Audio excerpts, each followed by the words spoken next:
Hello প্রিয় শিক্ষার্থীরা, কেমন আছো সবাই? আশা করি প্রত্যেকে ভালো আছো। আজকের এই ক্লাসে তোমাদের প্রত্যেককে স্বাগত। শিক্ষার্থীরা, আজ তোমাদের সাথে যে ক্লাসটি আমি করব তা হচ্ছে তোমাদের নবম ও দশম শ্রেণীর হিসাব বিজ্ঞান বইয়ের আমাদের যে ষষ্ঠ অধ্যায় রয়েছে জাবেদা, এই ষষ্ঠ অধ্যায়ের অনুশীলনী ২ নং যে সৃজনশীল প্রশ্নটি রয়েছে, এই ২ নং সৃজনশীল প্রশ্নটির সমাধান আজকের ক্লাসে আমি তোমাদের করে দেব। তো তোমরা যারা ইতিমধ্যে ভিডিওটি দেখা শুরু করেছো, অত্যন্ত মনোযোগ সহকারে ভিডিওটি দেখবে, কেননা আজকের এই প্রশ্নটি অত্যন্ত গুরুত্বপূর্ণ একটি প্রশ্ন। আগামীতে তোমার স্কুলের যে কোনো পরীক্ষা বলো, অর্থাৎ অর্ধবার্ষিক পরীক্ষা, বার্ষিক পরীক্ষা বলো, বা তুমি যদি টেস্ট পরীক্ষা, প্রি টেস্ট পরীক্ষা বলো, যাই বলো না কেন, এছাড়াও তোমার যে কোনো বোর্ডের এসএসসি পরীক্ষার জন্য খুবই গুরুত্বপূর্ণ একটি প্রশ্ন হচ্ছে আজকের এই প্রশ্নটি। এই প্রশ্নের আলোকের একটি প্রশ্ন তুমি যে কোনো পরীক্ষায় তুমি পাবে। তো সুতরাং তুমি আজকের ক্লাসটি অত্যন্ত মনোযোগ সহকারে করবে। কোথাও যদি তোমার বুঝতে অসুবিধা হয়, ভিডিওটি তুমি টেনে দেখবে। তো শিক্ষার্থীরা দেখো, ২ নং প্রশ্নটি আমি এই পাশে লিখে রেখেছি। দেখো, ২ নং প্রশ্নে আমাদের বলেছে, লক্ষ্য করো শিক্ষার্থীরা, বাহাউদ্দিন অ্যান্ড সন্স এর ২০১৭ সালের মে মাসের লেনদেন সমূহ নিম্নরূপ। দেখো, এখানে বেশ কিছু লেনদেন দিয়েছে। কি লেনদেনগুলো দেখো, মে মাসের ২ তারিখ ব্যবসায়ের জন্য ব্যাংক হতে উত্তোলন ১৫,০০০ টাকা। মে মাসের ৩ তারিখ রুমিজ ব্রাদার্স এর নিকট ৫% বাট্টায় ১০,০০০ টাকার পণ্য বিক্রয়। তারপরে চালান নং বলেছে ১৭৩, চালানে পরিবহন খরচ ধরা হয়েছে ১,০০০ টাকা। ৫ তারিখ বলেছে দেখো, ভাড়া অগ্রিম পরিশোধ ৩,০০০ টাকা। ৮ তারিখে বলেছে দেখো, পণ্য ক্রয় বাবদ চেক প্রদান ৭,০০০ টাকা। ১০ তারিখে বলেছে দেখো, ৫% বাট্টায় শাহাদাত অ্যান্ড কোং এর নিকট ৯,০০০ টাকার পণ্য বিক্রয়। চালান নং ১৭৭, প্যাকিং চার্জ ৫০০ টাকা। আর ১৫ তারিখে কি বলেছে দেখো, নগদ উত্তোলন ১,০০০ টাকা। তো শিক্ষার্থীরা, এই উদ্দীপকের আলোকে দেখো, এখানে ক, খ, গ ৩টা প্রশ্ন আমাদের দিয়েছে। তো ক প্রশ্নে কি বলেছে দেখো, বাহাউদ্দিন এন্ড সন্স এর মে মাসের বিক্রয় খাতের বাট্টার পরিমাণ নির্ণয় করো। খ প্রশ্নে বলেছে উপযুক্ত লেনদেনের ভিত্তিতে বিক্রয় জাবেদা প্রস্তুত করো। আর গ প্রশ্নে দেখো বলেছে বিক্রয় জাবেদা সংশ্লিষ্ট লেনদেন ব্যতীত অবশিষ্ট লেনদেনে সাধারণ জাবেদা দাখিলা দাও। তো শিক্ষার্থীরা, এই উদ্দীপক এবং এই যে ৩টা প্রশ্ন, এই ৩টা প্রশ্ন এখন আমি তোমাদের পর্যায়ক্রমে সমাধান করে দিচ্ছি। তো প্রথমে ক নং প্রশ্ন দিয়ে যদি শুরু করি, দেখো ক নং প্রশ্নে আমাদের কি বলেছে, বাহাউদ্দিন এন্ড সন্স এর মে মাসের বিক্রয় খাতের বাট্টার পরিমাণ নির্ণয় করো। তো শিক্ষার্থীরা, এই যে উদ্দীপকটা, এই উদ্দীপকে কোথায় কোথায় বাট্টা রয়েছে তোমরা একটু লক্ষ্য করো। বিক্রয় খাতের বাট্টা, অর্থাৎ শিক্ষার্থীরা কোথায় কোথায় তোমরা রয়েছে বিক্রয় রয়েছে সেটা লক্ষ্য করো, আর কোথায় কোথায় বাট্টা রয়েছে সেটা লক্ষ্য করো। তো শিক্ষার্থীরা, আমরা এই উদ্দীপকের ভিতরে দেখো যে আমাদের যে ৩ তারিখ রয়েছে, এই ৩ তারিখে দেখো রয়েছে কি রুমিজ ব্রাদার্স এর নিকট ৫% বাট্টায়, শিক্ষার্থীরা এই যে এখানে বাট্টার কথা বলেছে, ৫% বাট্টা ১০,০০০ টাকার পণ্য বিক্রয়, এই যে দেখো বিক্রয়ের কথা বলা হয়েছে। তার মানে বিক্রয় খাতের বাট্টার কথা বলা হয়েছে ৩ নাম্বার যে লেনদেনটা রয়েছে এই লেনদেনে। এছাড়া আমাদের যে ১০ নম্বর লেনদেনে রয়েছে দেখো, এই যে ৫% বাট্টায় শাহাদাত এন্ড কোং এর নিকট ৯,০০০ টাকার পণ্য বিক্রয়। তো শিক্ষার্থীরা, যে ১০ তারিখে কিন্তু আমাদের রয়েছে এই বিক্রয় খাতের বাট্টা, আর রয়েছে ৩ তারিখে বিক্রয় খাতের বাট্টা। তো শিক্ষার্থীরা, এখন আমি এই ক অংশটা দেখো কিভাবে সমাধান করি। তো দেখো, এখানে প্রথমে আমি ক নং প্রশ্নটা লিখে নিই। ক নম্বর প্রশ্নের যে টাইটেল, সেই টাইটেলটা লিখবো, অর্থাৎ মে মাসের বিক্রয় খাতের বাট্টার পরিমাণ নির্ণয়। মে মাসের বিক্রয় খাতের বাট্টার পরিমাণ নির্ণয়। তো শিক্ষার্থীরা, মে মাসের বিক্রয় খাতে বাট্টার পরিমাণ নির্ণয়, দেখো টাইটেলটা দিয়ে নিলাম। এবার এর নিচে একটা ঘর করি। দেখো, খুব সহজ ঘর শিক্ষার্থীরা, তোমরা কিন্তু প্রত্যেকে এই ঘরগুলো জানো। অর্থাৎ ক নাম্বার প্রশ্নের জন্য এই ক নম্বরে আমাদের সবসময় একটা কমন ঘর বসে। এই ঘরটা হচ্ছে আমাদের তারিখ, তারপরে ঘরটা হচ্ছে শিক্ষার্থীরা আমাদের বিবরণ, তারপরে 2টা টাকার ঘর, একটা বিস্তারিত টাকা, একটা পরিমাণ টাকা। তো এই তারিখ, বিবরণ, টাকা, টাকা, প্রথমটা হচ্ছে আমার বিস্তারিত টাকা, শেষেরটা পরিমাণ টাকা। তো শিক্ষার্থীরা, যেহেতু অঙ্কটা ২০১৭ সালের, তাহলে দেখো লিখলাম ২০১৭ সালের কোন মাসের অঙ্ক, মে মাসের। কয় তারিখে বিক্রয় বার্তা রয়েছে দেখো, এই যে ৩ তারিখে দেখো আমাদের বিক্রয় বার্তা রয়েছে।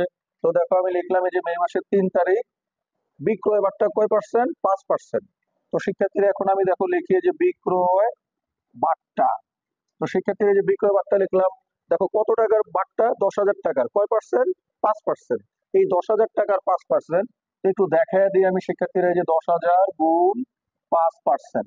তো শিক্ষার্থীরা, এই ১০,০০০ টাকা যদি ৫% করি, তাহলে বের হবে আমাদের ৫০০ টাকা। এই পার্সেন্টটা কিভাবে বের করি শিক্ষার্থীরা একটু লক্ষ্য করো। এই ক্যালকুলেটারে তুমি ১০,০০০ লিখবা, তাকে গুণ দিবা 5 দিয়ে, আর পার্সেন্টের জন্য সর্বদা ভাগ করবা 100 দিয়ে। তাহলে বের হবে কত টাকা এখানে? 500 টাকা। এই 500 টাকা শিক্ষার্থীরা আমি এখানে লিখলাম। তাহলে দেখো 3 তারিখের কাজটা কিন্তু শেষ আমার। এবার কয় তারিখ? 10 তারিখ। তো 10 তারিখে দেখো 5% বাট্টায় কত টাকা? 9000 টাকা। আর বাট্টাটা কেমন বাট্টা? বিক্রয় বাট্টা। তার মানে এখন আমি আবার মে মাসের তারিখ 10 তারিখ আবার লিখি শিক্ষার্থীরা, দেখো আমি বিক্রয় বাট্টা কত টাকা? 9000 টাকা বিক্রয় করা হয়েছে শিক্ষার্থীরা। এই দেখো লিখলাম আমি 9000 টাকা। এটার কয় পার্সেন্ট? এখানেও 5% শিক্ষার্থীরা। তাহলে এই যে 5%। তো এখন এই 9000 টাকার 5% এবার তোমরা ক্যালকুলেটরে বের করো। আমার আগে বের করো শিক্ষার্থীরা। 9000 টাকার 5% কত হয়? 9000 গুণ 5 ভাগ 100, দেখো 450 টাকা বের হবে। তো এই 450 টাকা এখন আমি এখানে লিখবো। লিখে যেহেতু আমার আর নাই, তাই আমি এখন এই দুটাকে যোগ করব। তো 500 টাকা 450 টাকা যদি যোগ করো, তাহলে হবে তোমার 950 টাকা। এই 950 টাকাই হচ্ছে শিক্ষার্থীরা তোমার বিক্রয় খাতের বাট্টার পরিমাণ। তো শিক্ষার্থীরা এইভাবে দেখো কিন্তু আমার ক অংশটি সমাধান হয়ে গেল। আশা করি তোমরা খুব সহজে বিক্রয় খাতের বাট্টাটা আমি কিভাবে বের করেছি বুঝতে পেরেছো। তারপরে যদি তোমার অসুবিধা হয়, ভিডিওটি একটু টেনে দেখো, অথবা একেবারে বুঝতে অসুবিধা হয়ে গেলে কমেন্ট বক্সে কমেন্ট করে জানাও। আর শিক্ষার্থীরা, হিসাব বিজ্ঞানের অন্যান্য ক্লাসের অধ্যায় ভিত্তিক তুমি সমাধান পেতে ভিডিও ডেসক্রিপশন বক্সে অথবা আমার এই চ্যানেলের পেজে তুমি ফলো করতে পারো, অথবা সাবস্ক্রাইব করে রাখতে পারো। তো শিক্ষার্থীরা, ক অংশটি সমাধানের পরে এখন আমি তোমাদের খ অংশটি সমাধান করে দিচ্ছি। খ অংশে দেখো কি বলেছে শিক্ষার্থীরা। দেখো খ অংশে আমাদের বলেছে উপযুক্ত লেনদেনের ভিত্তিতে বিক্রয় জাবেদা প্রস্তুত করো। তো শিক্ষার্থীরা, এখানে যে লেনদেনগুলো দিয়েছে এই লেনদেনের থেকে আমাদের কি প্রস্তুত করতে বলেছে? বিক্রয় জাবেদা। তো শিক্ষার্থীরা, বিক্রয় জাবেদা জিনিসটা কি সেটা আগে প্রথমে আমরা একটু বুঝি। শিক্ষার্থীরা, একটা ব্যবসা প্রতিষ্ঠানে বেশ কিছু লেনদেন সংগঠিত হয়। এর ভিতরে কিছু লেনদেন নগদে সংগঠিত হয়, কিছু লেনদেন বাকিতে সংগঠিত হয়। তেমনি কোনো পণ্য যদি আমরা বিক্রি করি, সেই পণ্যটা আমরা নগদেও বিক্রি করতে পারি, আবার বাকিতেও বিক্রি করতে পারি। আর বিক্রয় জাবেদায় তুমি সেই সকল লেনদেনগুলো লিপিবদ্ধ করবা যে লেনদেনগুলো শুধুমাত্র বাকিতে সংগঠিত হয়। তো শিক্ষার্থীরা বলো, কোন ধরনের লেনদেন তুমি লিপিবদ্ধ করবা বিক্রয় জাবেদায়? ওই সকল লেনদেনকে তুমি লিপিবদ্ধ করবা যেগুলো কিভাবে সংগঠিত হয়? বাকিতে সংগঠিত হয়। তো শিক্ষার্থীরা, এই উদ্দীপকে শিক্ষার্থীরা আমরা বাকিতে বিক্রয় করেছি এমন লেনদেন খুঁজে বের করব, করে তার বিক্রয় জাবেদা কিন্তু শিক্ষার্থীরা করব। তো শিক্ষার্থীরা, বাকি লেনদেনগুলো অর্থাৎ বাকিতে বিক্রয় শনাক্ত করার জন্য আমি কিন্তু তোমাদের আগের ক্লাসেও বলেছি, অর্থাৎ 1 নং অঙ্কে যখন করিয়েছি তখন ক্রয় জাবেদার সময় কিন্তু আমি তোমাদের বলেছি যে বাকির লেনদেনের লাইনগুলো হবে একটু বড় বড়, আর এখানে পার্সেন্ট থাকবে, প্রতিষ্ঠানের নাম থাকবে, চালান নাম থাকবে, এই ধরনের বা অন্যান্য খরচের কোনো কথা থাকতে পারে। অর্থাৎ এক কথায় তোমার লেনদেনের লাইনটা হবে একটু বড় বড় করে, লেনদেনের লাইনগুলো হবে ছোট লাইন হতে পারে, তবে বেশিরভাগ ক্ষেত্রে লেনদেনের লাইনগুলো হবে কেমন? বড় বড়। আর কি থাকবে? চালান নং থাকবে, আর কি থাকবে? প্রতিষ্ঠানের নাম থাকবে। এই ধরনের লেনদেনগুলোকে আমরা খুব সহজে কিন্তু শনাক্ত করে ফেলতে পারবো বিক্রয় জাবেদার জন্য। তো শিক্ষার্থীরা দেখো, এই যে উদ্দীপকটার ভিতরে, এই উদ্দীপকের ভিতরে কিন্তু আমার এই শিক্ষার্থীরা এই যে 3 তারিখ এবং 10 তারিখ, এই দুইটা তারিখ কি কিন্তু আমার দেখো বাকিতে সংগঠিত হয়েছে। কিভাবে আমি বুঝলাম? দেখো এখানে দেখো প্রতিষ্ঠানের নাম রয়েছে রমিজ ব্রাদার্স এর নিকট বিক্রয়। এখানেও দেখো এই যে শাহাদাত এন্ড কুং-এর নিকট পণ্য বিক্রয়। তার মানে এই দুইটা লেনদেন কিন্তু শিক্ষার্থীরা আমার বাকিতে সংগঠিত হয়েছে, যেহেতু এখানে প্রতিষ্ঠানের নাম রয়েছে। এছাড়াও শিক্ষার্থীরা দেখো এখানে কিন্তু যে চালান নং দেওয়া রয়েছে, আবার এটার ভিতরে দেখো চালান নং দেওয়া রয়েছে। তার মানে এটা কিন্তু অবশ্যই তোমার বাকিতে সংগঠিত হয়েছে, কারণ ধারে পণ্য ক্রয় বিক্রয়ের ক্ষেত্রে চালান সরবরাহ করা হয়। তো শিক্ষার্থীরা, তার মানে যেহেতু এই দুইটা লেনদেন আমার বাকিতে সংগঠিত হয়েছে, তার মানে এই দুইটা লেনদেনের আলোকে এখন আমাকে কি করতে হবে? বিক্রয় জাবেদা প্রস্তুত করতে হবে। তো শিক্ষার্থীরা দেখো, খ অংশটির জন্য আমি কি করি? প্রথমে আমি খ অংশটি লিখে নিই। তারপরে আমাকে করতে হবে বিক্রয় জাবেদা। বিক্রয় জাবেদার নির্দিষ্ট ঘর রয়েছে। প্রথমে প্রতিষ্ঠানের নাম Bahauddin and sons, Bahauddin and sons এর বিক্রয় জাবেদা, বিক্রয় জাবেদা। তো শিক্ষার্থীরা, এবার আমি কি করব? এটা নিচে গড় করব। খুব সহজ গড় শিক্ষার্থীরা, একবার যদি তুমি একটু মনোযোগ সহকারে দেখো তুমিও পারবে। প্রথম ঘরটা হচ্ছে তারিখ। তো দেখো এই লিখলাম আমি, দেখো তারিখ। তারপরে একটা ঘর হবে ডেবিট হিসাব খাত, ডেবিট হিসাব খাত। তারপরে ঘরটা হচ্ছে শিক্ষার্থীরা আমাদের চালান, এবং এরপরে একটা ঘর হচ্ছে আমাদের সূত্র। আর সর্বশেষ যে ঘর, এই ঘরটা হবে আমাদের দেনাদার হিসাব ডেবিট আর বিক্রয় হিসাব ক্রেডিট। তো শিক্ষার্থীরা এটা হচ্ছে কিন্তু আমাদের ধারে বিক্রয় যে জাবেদাটা, সেই ধারে বিক্রয় জাবেদাটা হবে লাস্টের ঘরে। তো অঙ্কটা 2017 সালে, তো দেখো আমি 2017 সাল লিখে নিলাম। এবার দেখো কয় তারিখের অঙ্ক, মে মাসের 3 তারিখে। তো দেখো এই যে লিখলাম আমি মে মাসের 3 তারিখ। তো মে মাসের 3 তারিখে বিক্রয় করেছি, কার নিকট বিক্রয় করেছি? রমিজ ব্রাদার্স এর নিকট বিক্রয় করেছি। তাহলে ডেবিট হিসাব খাতে লিখবো আমি রমিজ ব্রাদার্স হিসাব। তো শিক্ষার্থীরা দেখো রমিজ ব্রাদার্স হিসাব লিখলাম আমি হিসাব খাতে। এবার দেখি এই যে চালান, দেখো এই যে 3 তারিখে কিন্তু একটা চালান দিয়ে দিয়েছে, 173 নং চালান। এই চালানের ঘরে দেখো আমি লিখলাম 173। সূত্রের ঘরে কিছু বসবে না, তারপরে তুমি মন চাইলে একটা টিক চিহ্ন দিতে পারো। আর এই যে লাস্টের যে ঘর, এখানে আমরা ক্যালকুলেশন করে টাকা বসাবো। অর্থাৎ আমাদের যে বিক্রয়টা রয়েছে, এই বিক্রয় থেকে আমাদের এই যে পার্সেন্ট কারবারি বাট্টা, এই বাট্টাটাকে আমরা বাদ দেব। আর যে খরচ রয়েছে এই খরচটাকে যোগ করে আমরা এখানে বসাবো। তো এটা একটা গণনার কাজ, এটা একটু পরে করছি। তার আগে আমি 10 তারিখটাও একটু লিখে নিই, মে মাসের 10 তারিখ, কারণ আমার পরবর্তীতে 10 তারিখে রয়েছে। প্রতিষ্ঠানের নাম দেখো শাহাদাত এন্ড কোং। তো এখন এই ডেবিট হিসাব খাতে লিখি শাহাদাত এন্ড কোং হিসাব। দেখো লিখলাম শাহাদাত এন্ড কোং হিসাব। এটা চালান নং রয়েছে কিনা দেখো, এই যে দেখো 174 নং চালান রয়েছে এটা। তাহলে দেখো লিখলাম এই যে 174। আর সূত্রের ঘরে একটা ছোট করে টিক চিহ্ন দেবো।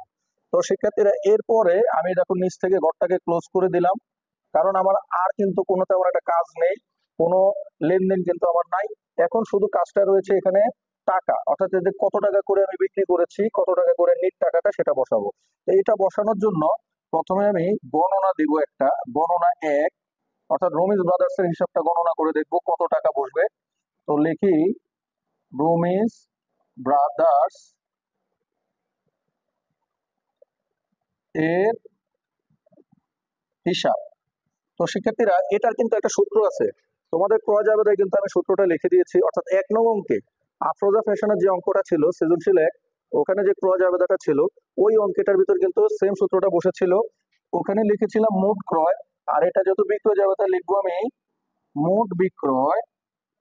এর থেকে বাদ দিব কারবারি বাট্টা, কারবারি বাট্টা, আর যোগ করব যদি কোনো খরচ থাকে তাহলে খরচগুলো যোগ করব। দেখো যেহেতু রমিজ ব্রাদার্স একটা খরচের কথা বলেছে, এই যে চালানে পরিবহন খরচ 1000 টাকা, তাই আমি খরচটা লিখলাম। তো মোট বিক্রয়, তো কত টাকা বিক্রি করলাম দেখো, রমিজ ব্রাদার্স এর নিকট বিক্রি করেছিলাম 10,000 টাকা। তো এই দেখো লিখলাম আমি 10,000 টাকা। এটা থেকে বাদ যাবে কারবারি বাট্টা, কত পার্সেন্ট বাট্টা শিক্ষার্থীরা দেখো 5%। তাহলে লিখবো এই যে আবার 10,000 এর 5%। তো শিক্ষার্থীরা এই 10,000টা লিখলাম কারণ আমরা পার্সেন্টটা ধরবো মোট বিক্রয়ের উপরে, এই জন্য আমরা এখানে পার্সেন্টটা লেখার আগে 10,000 লিখে নিলাম। নয়তো আমি কার উপর 5% ধরবো শিক্ষার্থীরা? এই মোট বিক্রয়ের উপর, অর্থাৎ এই যে 10,000-এর উপর আমি 5% ধরবো। তাই দেখো আমি লিখে নিলাম 10,000 গুণ 5%। আর খরচ হচ্ছে শিক্ষার্থীরা দেখো কত টাকা, 1,000 টাকা। তো এই খরচের ঘরে খরচ লিখলাম। তো এবার শিক্ষার্থীরা একটু কি করবো দেখো, এই 10,000-এর 10,000 নামবে এখানে। এর থেকে এবার দেখো এই 10,000-এর 5% যদি করো হবে 500 টাকা, যেটা কিন্তু আমরা এই যে ক অংশে কিন্তু করেছিলাম। আর খরচ হচ্ছে শিক্ষার্থীরা 1,000 টাকা। তো সবগুলো যদি আমি এবার ক্যালকুলেশন করি, অর্থাৎ এই 10,000 থেকে 500 বিয়োগ করবো আর 1,000 যোগ করলে হবে 10,500 টাকা। এই 10,500 টাকা এখন আমি এই যে রমিজ ব্রাদার্স হিসাবে সামনে লিখবো 10,500 টাকা। তো শিক্ষার্থীরা দেখো রমিজ ব্রাদার্স এর হিসাবটা কিন্তু আমার হয়ে গেল। আশা করি তোমরা কিন্তু বুঝতে পেরেছো আমি কিভাবে রমিজ ব্রাদার্স এর হিসাবটা করলাম। এখন তোমরা আমার আগে শাহাদাত এন্ড কোং এর হিসাবটা করে ফেলবা, আমার আগে করার চেষ্টা করবা শিক্ষার্থীরা, তারপরে দেখি তোমাদের আগে আমি পারি কিনা। দেখো এবার আমি লিখবো গণনা 2, গণনা 2 শাহাদাত এন্ড, করতেছো তো? আমার আগে কিন্তু তোমাদের করতে হবে শিক্ষার্থীরা। এন্ড কোং হিসাব, দেখবো আজকে আমার আগে পারো কিনা।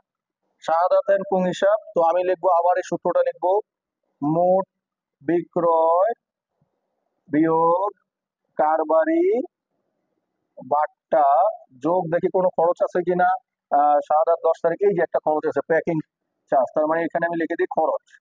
তো শিক্ষার্থীরা এরপরে আমি কি করবো, মোট বিক্রয় কত টাকা, 9,000 টাকা বিক্রয় আছে শাহাদাতের। তো দেখো এই যে আমি লিখলাম এখানে 9,000। বিয়োগ কারবারি বাট্টা 9,000-এর কয় পার্সেন্ট? এই যে 5%, 9,000-এর 5%। তাহলে 9,000 গুণ 5%। আর যোগ খরচ হচ্ছে কত টাকা? প্যাকিং চার্জ 500 টাকা। তো তারপরে কি করব? এই 9,000-এর 9,000 লিখলাম। এই 9,000-এর যদি 5% করি তাহলে হবে 450 টাকা। আর এর সাথে যদি 500 যোগ করি তাহলে কত হচ্ছে? শিক্ষার্থীরা এবার দেখো, 9,000-এর থেকে যদি 450 বিয়োগ করি আর যদি 500 যোগ করি তাহলে দাঁড়াচ্ছে কত শিক্ষার্থীরা? 9,050 টাকা। তো শিক্ষার্থীরা এখন আমি এই 9,050 টাকা লিখবো এখানে, এই 9,050 টাকা। তো শিক্ষার্থীরা লিখলাম, দেখো তার মানে আমার রমিজের বের হয়েছে 10,550 আর শাহাদাতের বের হয়েছে কত? 9,050। তো আমার আগে কি করতে পেরেছো শিক্ষার্থীরা? কমেন্ট বক্সে অবশ্যই তোমরা কিন্তু জানাবে।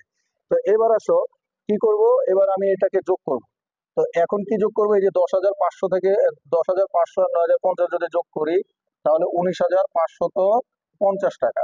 তারপর কি করব? তারপর দুইটা করে টার্ম দিয়ে হিসাবটাকে আমি ক্লোজ করে দেব। তো এইভাবে কিন্তু শিক্ষার্থীরা দেখো আমার বিক্রয় জাবেদাটা কিন্তু হয়ে গেল, যেখানে আমি বিক্রয় জাবেদার যে নির্দিষ্ট ঘরটা রয়েছে ওই ঘরে বিক্রয় জাবেদা করার জন্য যে একটি সূত্র রয়েছে, মোট বিক্রয় বিয়োগ কারবারি বাট্টা প্লাস খরচ, এই সূত্রের সাহায্যে টাকা বের করে আমি কিন্তু বিক্রয় জাবেদাটা করলাম। তো শিক্ষার্থীরা আশা করি তোমরা বিক্রয় জাবেদা খুব ভালোভাবে বুঝতে পেরেছো। তারপরে যদি তোমার অসুবিধা হয় ভিডিওটি একটু টেনে দেখো, অথবা একদম অসুবিধা হয়ে গেলে তুমি কমেন্ট বক্সে কমেন্ট করো, আমি তোমার উত্তরটা দেওয়ার চেষ্টা করব। ক নং এবং খ নং অংশটি শেষ করার পরে এখন আমি তোমাদের সর্বশেষ এই অঙ্কের যে গ নং প্রশ্নটি রয়েছে এটি সমাধান করে দিচ্ছি। দেখো গ নং প্রশ্নে আমাদের কি বলেছে? বিক্রয় জাবেদা সংশ্লিষ্ট লেনদেন ব্যতীত অবশিষ্ট লেনদেনের সাধারণ জাবেদা দাখিলা দাও। শিক্ষার্থীরা গ নং এ বলেছে কিন্তু আমাদের সাধারণ জাবেদা দাখিলা দাও। আর এই জাবেদা অধ্যায়ের একদম কমন একটা প্রশ্ন যেটা তোমার থাকবে সেটা হচ্ছে সাধারণ জাবেদা দাখিলা। তো এটা বাদে কিন্তু এই অধ্যায়ের প্রশ্ন হবে না। তার মানে এই যে সাধারণ জাবেদা দাখিলা তোমার কিন্তু এই অধ্যায় থেকে একদম কমন একটা প্রশ্ন এটা থাকবে। তো শিক্ষার্থীরা কোন লেনদেনগুলো সাধারণ জাবেদা দাখিলা দিতে বলেছে? বিক্রয় জাবেদা সংশ্লিষ্ট লেনদেন ব্যতীত। অর্থাৎ আমরা যে এই যে 3 নং এবং 10 নং তারিখের যে লেনদেনগুলো আমরা খ অংশে করেছি, এই দুইটা তারিখের লেনদেন কিন্তু শিক্ষার্থীরা আসছে না, কারণ এরা বলে দিয়েছে বিক্রয় জাবেদা সংশ্লিষ্ট লেনদেন ব্যতীত। তার মানে এগুলো বাদে 3 নং আর 10 নং বাদে অবশিষ্ট থাকে তাহলে কি শিক্ষার্থীরা? এই 2, 5, 8 এবং 15, এই 2, 5, 8, 15 তারিখের লেনদেনের সাধারণ জাবেদা দাখিলা প্রস্তুত করতে বলা হয়েছে শিক্ষার্থীরা। তো এখন আমি দেখো তোমাদের কিভাবে এই গ অংশটি সমাধান করে দিচ্ছি। তো প্রথমে আমি গ অংশ লিখে নিই। সাধারণ জাবেদার নির্দিষ্ট ঘর রয়েছে, প্রতিষ্ঠানের নামটা প্রথমে লিখতে হবে, বাহাউদ্দিন অ্যান্ড সন্স এর সাধারণ জাবেদা। তারপরে শিক্ষার্থীরা এই সাধারণ জাবেদার ঘরটা আমরা করব। এই ঘরটা কিন্তু তোমরা সবাই জানো শিক্ষার্থীরা, আমার মনে হয় একজনও বাদ নাই যে এই ঘরটা জানে না। প্রথম ঘরটা হচ্ছে শিক্ষার্থীরা আমাদের তারিখ, তারপরে ঘরটা হচ্ছে হিসাবের নাম ও ব্যাখ্যা, হিসাবের নাম ও ব্যাখ্যা। তো শিক্ষার্থীরা তোমরা আমাকে প্রায় প্রশ্ন করো যে স্যার এখানে হিসাবের নাম ও ব্যাখ্যা না দিয়ে আমি যদি বিবরণ লিখি তাহলে হবে কিনা? অবশ্যই হবে, এটা নিয়ে কিন্তু কোনো দুশ্চিন্তা করার কারণ নাই। তুমি যদি হিসাবের নাম ও ব্যাখ্যা মনে রাখতে না পারো তুমি বিবরণ লিখে দিবা, কোনো সমস্যা নাই। তারপরে ঘরটা রয়েছে শিক্ষার্থীরা আমাদের খতিয়ান পৃষ্ঠা। তো শিক্ষার্থীরা দেখো এই যে খতিয়ান পৃষ্ঠা। আবার এই ঘরটা আবার অনেক সময় দেখি খাতায়, তোমাদের যখন খাতা দেখি এই ঘরটা কিন্তু তোমরা দাও না, ভুলে এই ঘরটা দাও না, এটা কিন্তু তোমাকে দিতে হবে। খতিয়ান পৃষ্ঠার যদিও কোনো কাজ নাই তবুও কিন্তু তোমাকে এই ঘরটা বাধ্যতামূলক ভাবে করতে হবে। তারপরে দেখো শিক্ষার্থীরা দুইটা ঘর, টাকার ঘর, একটা হচ্ছে ডেবিট টাকা, এই লিখলাম আমি ডেবিট টাকা, আর আরেকটা টাকার ঘর হচ্ছে শিক্ষার্থীরা আমাদের ক্রেডিট টাকা। আশা করি আজকের পর হতে তুমি এই জাবেদার ঘরটাতে আর কখনো ভুল করবে না। তো শিক্ষার্থীরা এবার দেখি আমাদের যেহেতু আমাদের গড় হয়ে গেল, এখন আমাদের অঙ্কটা হচ্ছে 2017 সালের। তো প্রথমে আমি এদিকে 2017 সাল লিখবো। কোন মাসের? মে মাসের শিক্ষার্থীরা। তো মে মাসের কত তারিখে রয়েছে? 2 তারিখে সাধারণ জাবেদা রয়েছে। তো শিক্ষার্থীরা কি বলেছে দেখো, ব্যবসার জন্য ব্যাংক হতে উত্তোলন 15,000 টাকা।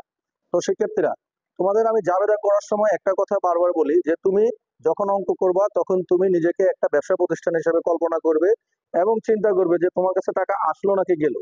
যদি তোমার কাছে টাকা আসে তবে তুমি নগদান হিসাবকে করবে ডেবিট, আর যদি তোমার কাছ থেকে টাকা চলে যায় তবে তুমি নগদান হিসাবকে করবে ক্রেডিট।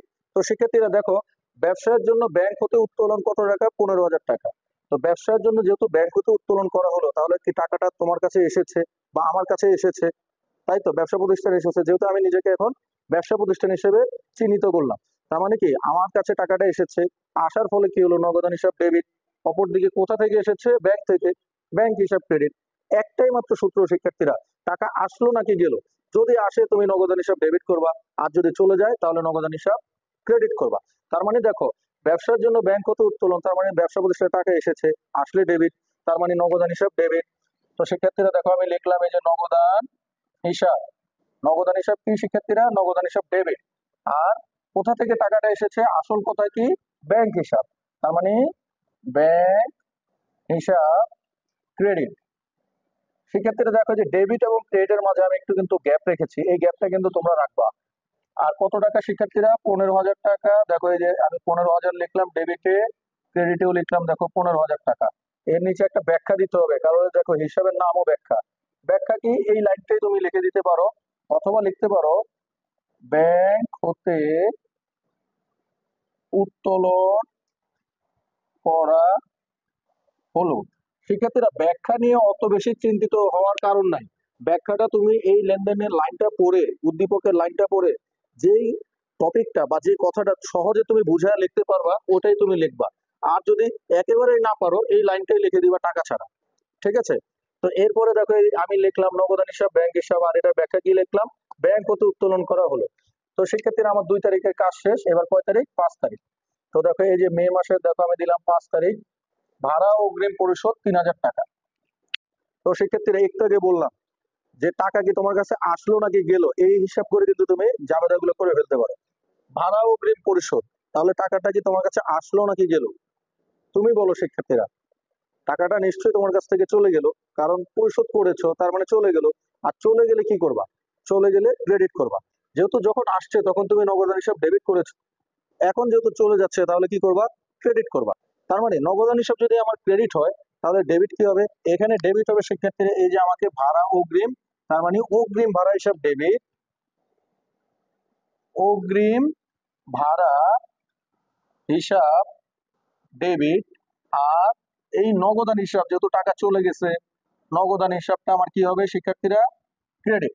তো শিক্ষার্থীরা দেখো কত টাকা? 3,000 টাকা। তো দেখো এই যে আমি ডেবিট করে 3,000 লিখলাম, আবার ক্রেডিট করে 3,000 টাকা লিখলাম।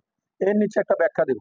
ব্যাখ্যাটা দেখো আমি এই লাইনটাই লিখে দিই, ভাড়া অগ্রিম পরিশোধ করা হলো। তো শিক্ষার্থীরা এরপরে এতটুকু আটকাবা, পুরা ঘর আটকাবা না, শুধুমাত্র যে বিবরণের যে ঘরটা, অর্থাৎ হিসাবের নাম ও ব্যাখ্যা, ওই ঘরটা তুমি আটকাবা। তো 5 তারিখের পরে রয়েছে শিক্ষার্থীরা আমাদের 8 তারিখ। 8 তারিখে কি বলেছে দেখো, পণ্য ক্রয় বাবদ চেক প্রদান 7,000 টাকা। শিক্ষার্থীরা তুমি যদি কোনো কিছু ক্রয় করো, তোমার কাছে কি টাকা আসে না যায়? নিশ্চয়ই তোমার কাছ থেকে টাকাটা চলে যায়। আর টাকা চলে গেলে কি করতে হবে? আমাদের ক্রেডিট করতে হবে। কি ক্রেডিট করি আমরা? নগদান হিসাব দিয়ে বুঝিয়েছি, তাই তো? কিন্তু এখানে একটু লক্ষ্য করো শিক্ষার্থীরা, এখানে রয়েছে চেক প্রদান করেছো, তার মানে তোমার কাছ থেকে কিন্তু নগদ টাকা যায় না শিক্ষার্থীরা, তোমার ব্যাংক থেকে টাকাটা চলে গিয়েছে। চেক মানে হচ্ছে তোমার টাকাটা যাচ্ছে ব্যাংক থেকে, তার মানে ক্রেডিট করতে হবে এক্ষেত্রে তোমাকে ব্যাংক হিসাব। তার মানে ব্যাংক হিসাব তোমার কি হবে? ক্রেডিট, কারণ চেক প্রদান করা হয়েছে, ব্যাংক হিসাব ক্রেডিট। আর তাহলে তোমার ডেবিট কি হবে? ডেবিট হবে শিক্ষার্থীরা এই যে তোমার ক্রয় হিসাব। তার মানে 8 তারিখে যে পণ্য ক্রয় বাবদ চেক প্রদান 7,000 টাকা, এটা জাবেদা হবে ক্রয় হিসাব ডেবিট, ব্যাংক হিসাব ক্রেডিট।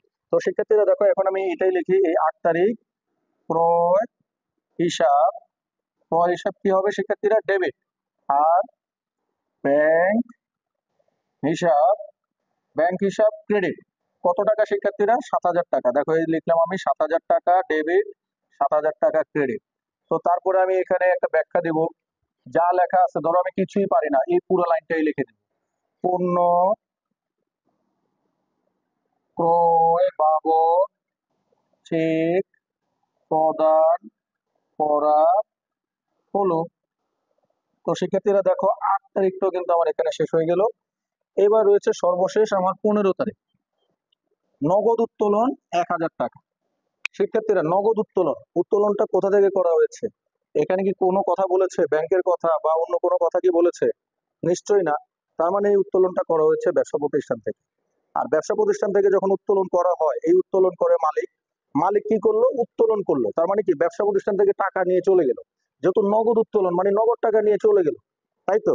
তার মানে ব্যবসা প্রতিষ্ঠানে কি টাকা আসলো না গেল? নিশ্চয়ই গেল। তাহলে গেলে কি হয়? গেলে হয় ক্রেডিট। তার মানে নগদান হিসাবটা কি হবে? ক্রেডিট। এটা কিন্তু আমরা বের করে ফেলেছি। আমাদের তো এখন একটা ডেবিট দরকার। তো এই দুইটা কথার ভিতরে আসল কথা হচ্ছে উত্তোলন। উত্তোলন করা হয়েছে, তার মানে উত্তোলন হিসাব হবে ডেবিট। আর যেহেতু টাকা চলে গেল, তাই নগদান হিসাব হবে ক্রেডিট। তো সেক্ষেত্রে এখন দেখো আমি এটাই লিখি, 15 তারিখে উত্তোলন হিসাব ডেবিট, উত্তোলন হিসাব দেখো লিখলাম ডেবিট, আর নগদান হিসাব হচ্ছে আমার শিক্ষার্থীরা ক্রেডিট। কত টাকা? 1000 টাকা শিক্ষার্থীরা। তো দেখো এই যে 1000 টাকা লিখলাম ডেবিটে, 1000 টাকা লিখলাম ক্রেডিটে। একটা ব্যাখ্যা দিতে হবে, ব্যাখ্যাটা কি? উত্তোলন করা হলো। তাহলে শিক্ষার্থীরা উত্তোলন করা হলো, একটা ব্যাখ্যা দিলাম। দেখো ব্যাখ্যায় একবারে সহজে ছোট করে যা বুঝি তাই লিখলাম। এটা নিয়ে কখনো টেনশন করবো না, ব্যাখ্যা নিয়ে লিখতে হবে। আবার না লিখে এসো না, কিছু কিছু প্রশ্নে কিন্তু তোমাকে বলে দিবে ব্যাখ্যা ব্যতীত, সেখানে সেই প্রশ্নটা ভিন্ন। কিন্তু যদি কিছুই না বলে, যে ব্যাখ্যা ব্যতীত না বলে, তাহলে কিন্তু ব্যাখ্যা ব্যতীত না বলে তাহলে কিন্তু তোমাকে যে ব্যাখ্যা দিতে হবে শিক্ষার্থীরা। দেখো জাবেদায় কিন্তু অবশ্যই তোমাকে ব্যাখ্যা দিতে হবে। তো তারপরে সর্বশেষ দেখো আমার যে লেনদেন গুলো ছিল জাবেদা করার জন্য, সেগুলো করলাম। এবার সর্বশেষ নিচে আমি কি করব? মোট করব। অর্থাৎ মোট কত টাকা, ডেবিট পাশে কত টাকা, ক্রেডিট পাশে কত টাকা।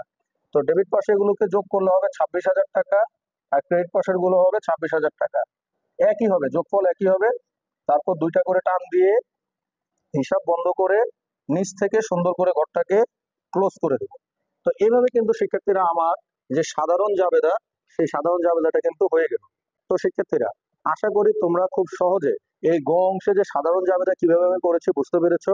তারপরেও তোমার যদি অসুবিধা হয় ভিডিওটি একটু টেনে দেখো।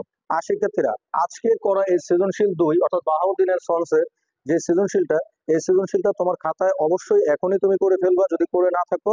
ধন্যবাদ সবাইকে শিক্ষার্থীরা।